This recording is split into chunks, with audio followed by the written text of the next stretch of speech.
Kantiibaan magaalaa Finfinnee Aadde Adaanech Abeebee giddugala qorannoo DNA fi Forensikii Hospitaala Minilik keessatti ijaaramee eebbisiisuun tajaajila eegalchiisan. Kantiibaa Adaanech giddugalicha wayita eebbisan ergaa dabarsaniin magaalaa Finfinnee giddugala tuurizimii fayyaa taasisuuf hojii hojjetamaa jiruun bu'aawwan lakkaa'aman galmaa'aa jiru jedhaniiru.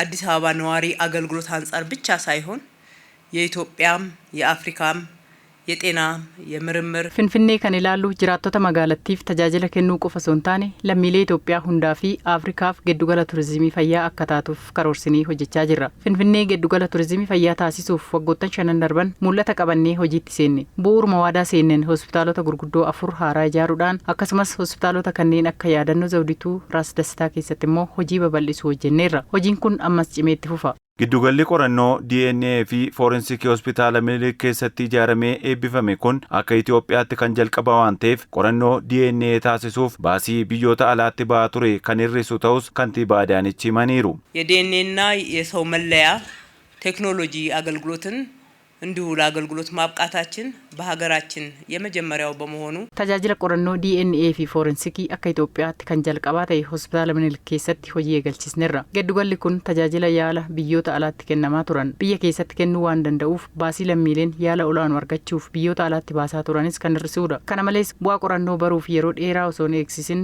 yeroo murtaa'e keessatti kennuun kan danda'uudha. Giddugalli kun damichaan tajaajila barbaachisu hunda kennuu akka danda'utti kan qindaa'edha.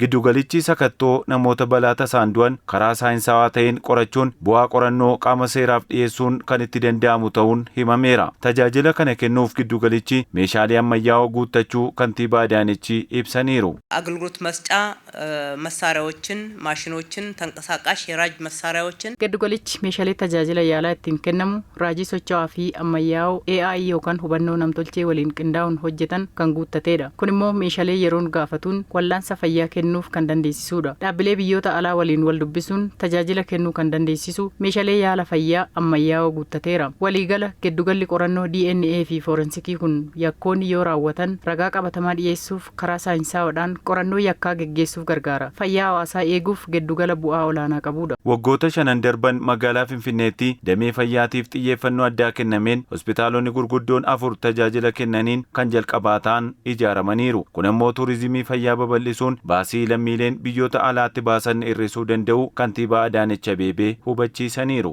በዘር መለያ በዲኤንኤ ፕሮፋይሊንግ በመለየት የቤተሰብ ግንኙነት እስከ ዘር ሐረግ መለየት እና ማረጋገጥ ድረስ qorannoon DNA geggeessuudhaan sanyii adda baasuu fi eenyummaa mirkaneessuuf giddugala gargaarudha. Adeemsa seeraa keessatti qaama miidhameef ragaa saayinsiin mirkanaa'e seeraaf dhiyeessuuf ni gargaara. Qaamoleen seeraas ragaa qabatamaa murtiif isaan gargaaru akka salphaatti akka argataniif murtii haqa qabeessa akka kennanii fi haala ni mijeessa. Kana malees qorannoo Forensikii teekinooloojiin deeggarame mirkaneessee kenna. Qorichaalee fi nyaata summaa'aa haala salphaan adda baasuuf ni gargaara.